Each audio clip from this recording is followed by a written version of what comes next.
اور مچھلی کا شکار کرتا تھا. ایک دو مچھلی اس کو مل جایا کرتی تھی. وہ اس مچھلی کو بازار میں بیچ کر اپنے بیوی بچوں کا پیٹ پالا کرتا تھا. اگر مچھلی نہیں بکتی تھی تو وہ مچھلی خود اپنے گھر میں پکا کر اپنے بیوی بچوں کو کھلا دیا کرتا تھا. ایک مرتبہ معمول کے مطابق ایک بڑی مچھلی اس کے ہاتھ لگ گئی. وہ اس کو بازار میں بیچنے کے لیے جا رہا تھا. اس علاقے کے پاورفل آدمی کی نظر پڑ گئی. اس نے کہا یہ مچھلی مجھے دے دو. اس نے کہا صاحب لے لو, لیکن اس کی قیمت مجھے دے دو. مجھ سے قیمت مانگ رہا ہے, جانتا نہیں ہے میں کون ہوں. اس نے کہا میرے بھائی, یہی میرا ذریعہ معاش ہے. اگر آپ نے مجھے پیسے نہیں دیے, اس کی قیمت نہیں دی, تو میرے بیوی بچے بھوکے مر جائیں گے. بڑی محنت کے بعد یہ مچھلی میرے ہاتھ لگی ہے, میرے بیوی بچوں کے پیٹ پہ لات مت مار. اس نے کہا چپ. مچھلی اس سے چھینی اور جانے لگا. مچھلی اس سے چھینی اور جانے لگا.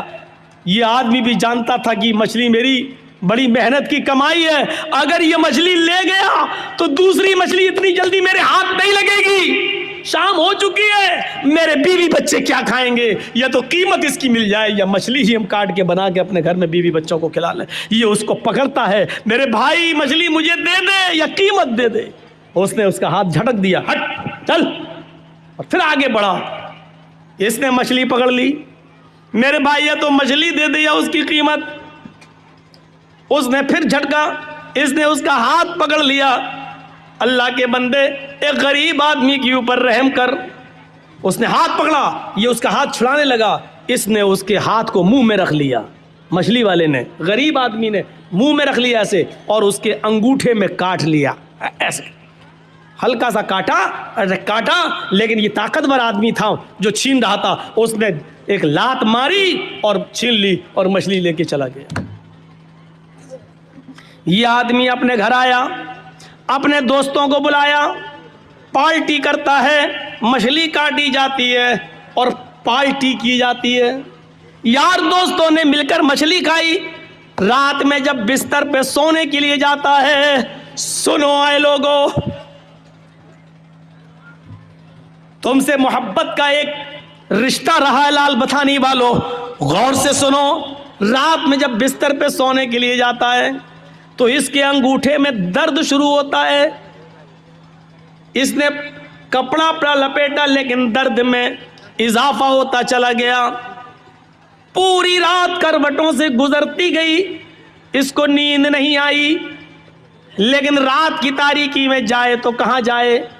کبھی اپنی بیوی سے کہتا, کبھی خود اس کو انگوٹھے کو پکڑتا, درد سے کراتا پریشان ہو جاتا ہے.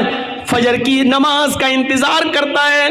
فجر کی اذان کی آواز دھیرے دھیرے رات کٹ جاتی ہے, فجر ہو جاتی ہے. مسجد کے اندر جاتا ہے, نماز پڑھتا ہے. جو حکیم طبیب مسجد میں نماز پڑھنے آتے ہیں, یہ اس کے پاس جاتا ہے. انہوں نے اپنے گھر لے گئے اور لے جانے کے بعد اس کے انگوٹھے کو دیکھا. اس زمانے میں کچھ لیپ ایپ لگایا جاتا تھا, لیپ ایپ لگایا گیا, لیکن درد میں اضافہ ہی ہوتا گیا. 4-5 دن ایسے ہی گزر جاتے ہیں, درد میں کمی نہیں ہوتی. اس نے انگوٹھا پھر دوبارہ دکھایا, اپنے اس سے بھی بڑے طبیب کو دکھایا. اس نے کہا یہ انگوٹھا میں انفیکشن پھیل گیا ہے, زہر پھیل رہا ہے, یہ انگوٹھا تمہارا سڑ چکا ہے, اس انگوٹھے کو یہاں سے کاٹ دو. اگر تم نے اس انگوٹھے کو نہیں کٹایا تو یہ زہر تمہارے پورے ہاتھ میں پھیل جائے گا. کوئی راستہ نہیں تھا. 5-6-10 دن کے اندر یہ تیار ہو جاتا ہے کہ چلو انگوٹھا ہی کٹوا دو, کم سے کم ہاتھ تو بچ جائے گا. پھر اس نے اس انگوٹھے کو کٹوا دیا. 1 مہینہ 2 مہینہ کٹ گیا, لیکن اس کا کچھ عنصر باقی رہ گیا تھا. اس نے دھیرے دھیرے پورے پنجے کو خراب کر دیا. پھر درد بڑھنے لگا. 3-4 مہینے کے اندر پورا کا پورا ہاتھ کا پنجہ سڑ گیا. حکیم کو دکھاتا, طبیب کو دکھاتا ہے. طبیب نے کہا آپریشن میں کچھ کمی رہ گئی ہوگی, اس لیے تھوڑا سا کچھ عنصر باقی رہ گیا, تمہارا پورا کا پورا ہاتھ یہ پنجہ سڑ گیا ہے. دیکھو پورا ہاتھ خراب ہو جائے گا، علاج اس کا ایک ہی ہے کہ تم پورا کا پورا ہاتھ کا پنجہ کٹوا دو۔ پورا ہاتھ کا پنجہ کٹوا دیا گیا، 3-4 مہینے پھر کٹ جاتے ہیں، لیکن تھوڑا سا عنصر پھر باقی رہ جاتا ہے، وہ پورا دھیرے دھیرے کلائی تک پھیل جاتا ہے۔ طبیب نے کہا یہ کلائی کٹوا دو نہیں تو پورا بازو کاٹنا پڑے گا۔ کلائی کٹ جاتی ہے، 3-4 مہینے کے بعد یہ بازو تک زہر پھیل جاتا ہے۔ طبیب نے کہا پورا کا پورا بازو کٹے گا نہیں تو یہ زہر پورے جسم کے اندر پھیل جائے گا۔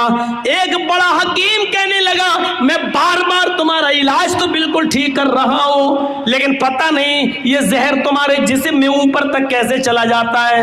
اچھا مجھے اس بیماری کی شروعات بتاؤ کیسے ہوتی ہے؟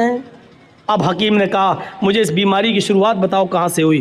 اس نے کہا تقریباً 1-1.5 سال پہلے کا واقعہ ہے، میں نے ایک غریب آدمی سے ایک مچھلی چھینی تھی۔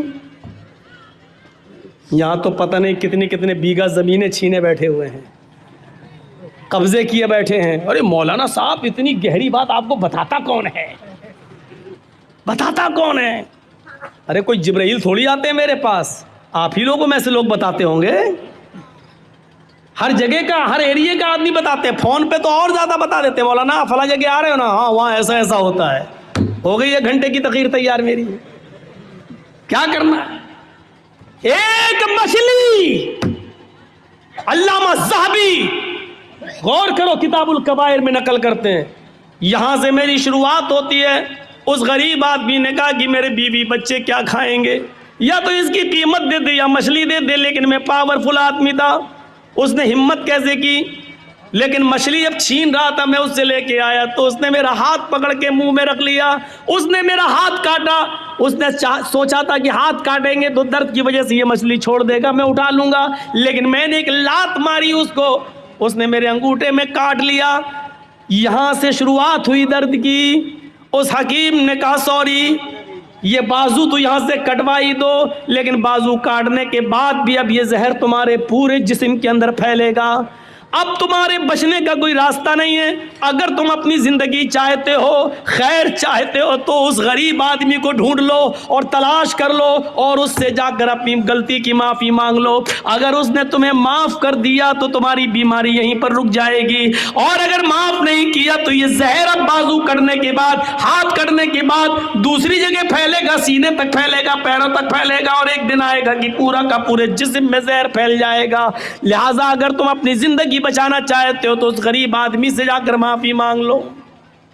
یہ آدمی شہر کی گلی گلی میں ڈھونڈتا ہوا تلاش کرتا رہا اس غریب آدمی کو، 1 ہفتے تلاش کیا، نہیں ملا۔ 1 ہفتے کے بعد اچانک اسی حال میں ملا کہ وہ سمندر سے، دریا سے کوئی مچھلی لے کر جا رہا تھا۔ اس آدمی نے اس کو دیکھا اور پہچان گیا، لیکن وہ غریب آدمی اس کو نہیں پہچان پایا۔ 1.5-2 سال کا عرصہ گزر گیا، نہیں پہچان پایا۔ اس نے کہا بھائی مجھے پہچانا؟ کہا نہیں، میں تمہارا مجرم۔ آج چھٹی والے دن کچھ اسپیشل ہے کیا؟ آج میری ایمٹی یونیورسٹی آن لائن میں گلوبل فیکلٹی کی کلاس ہے۔ میں تمہارا مجرم۔ کہا کیا ہوا؟ مجھے پہلے معاف کر دو۔ ارے بھائی ہوا کیا؟ میں معافی کیسے معاف کیا کروں؟ تم نے غلطی کیا کی؟ کہا میں نے غلطی کیا کی؟ یہ مچھلی ہے تمہارے ہاتھ میں؟ ہاں۔ ایسے ہی 1-1.5 سال پہلے کوئی مچھلی تھی، میں نے تم سے وہ مچھلی چھینی تھی، تم میرے سامنے گڑگڑاتے رہے کہ میرے بیوی اور بچوں کے پاس اس کے علاوہ کوئی دوسرا راستہ نہیں ہے، لیکن میں نے تمہاری ایک نہ سنی، تم نے میرے انگوٹھے میں کاٹا تھا اور اس کے بعد میں نے لات ماری تھی اور تمہیں چھوڑ دی، تم مچھلی چھوڑ دیے تھے اور میں لے کے چلا گیا تھا۔ اس انگوٹھے کے بعد پھر میرا حال یہ ہوا کہ اس رات میں درد ہوا، دھیرے دھیرے 5-6 دن کے بعد انگوٹھا پک گیا، انگوٹھا کاٹا گیا، پھر یہ زہر میری پنجے تک پہنچا، پنجہ کاٹا گیا، پھر کلائی تک پہنچا، کلائی کاٹی گئی، پھر کونی تک پہنچا، کونی کاٹی گئی، اب میرا بازو بھی کاٹ دیا گیا۔ حکیم نے کہا کہ جس غریب پہ تم نے ظلم کیا اس کو جب تک معافی نہیں مانگو گے وہ تمہیں معاف نہیں کرے گا، تب تک تم صحیح نہیں ہوگے، اس لیے اللہ کے بندے مجھے معاف کر دے۔ اس نے کہا میں صدق دل سے، دل کی گہرائی سے تجھے معاف کرتا ہوں میرے بھائی، مجھے نہیں معلوم تھا کہ میری بد دعا ایسا اثر کرے گی, میری بد دعا رنگ لائے گی. اگر مجھے معلوم ہوتا کہ ایسا ہو جائے گا تو میں تمہیں کبھی بد دعا نہیں دیتا. اس آدمی نے پوچھا میرے بھائی کیا تم نے مجھے بد دعا دی تھی؟ اس غریب آدمی نے کہا جب تم میرے ہاتھ سے مچھلی چھین کے لے گئے, میرے پیٹ میں ایک لات مار گئے, میں یہاں بیٹھ گیا, میری بیوی اور بچوں کے پاس اس رات کھانے کے لیے کچھ نہیں تھا, جب تک میں تمہیں دیکھتا رہا بد دعا دیتا رہا. اے اللہ, اس انسان نے میری بیوی اور میرے بچوں کے پیٹ پہ لات ماری ہے. اے اللہ, اس کو ایسی سزا دے جو دنیا کے لیے نشان عبرت بن جائے, ایسی سزا دے جو دنیا والوں کے لیے مقام عبرت بن جائے. میرے بھائی مجھے کیا معلوم تھا, اس دن تو غصے میں نکل گئی, لیکن مجھے معلوم نہیں تھا کہ اللہ رب العالمین قبول کر لے گا. سنو, یہ ہوتی ہے مظلوم کی بد دعا کا اثر.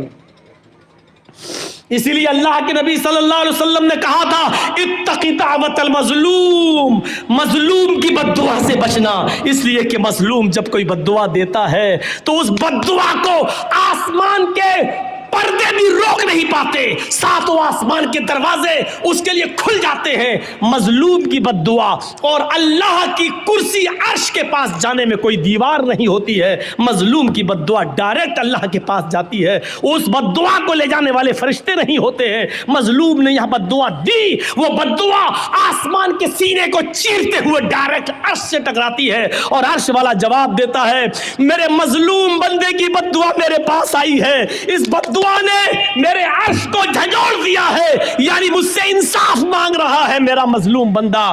اب میں ایسا انصاف دوں گا اس مظلوم بندے کو جو دنیا کے لیے نشان عبرت بن جائے گا. میرے بھائیوں, جہاں سارے لوگ سچا فیصلہ کرنے سے قاصر رہیں, وہاں اللہ رب العالمین کا فیصلہ پھر سامنے آتا ہے. جہاں کوئی مجرم کو سزا نہیں دے تو اللہ رب العالمین پھر وہاں سزا, پھر اللہ کی سزا کام آتی ہے, پھر وہاں اللہ سزا دیتا ہے. اس لیے مظلوم کی بد دعا سے بچو.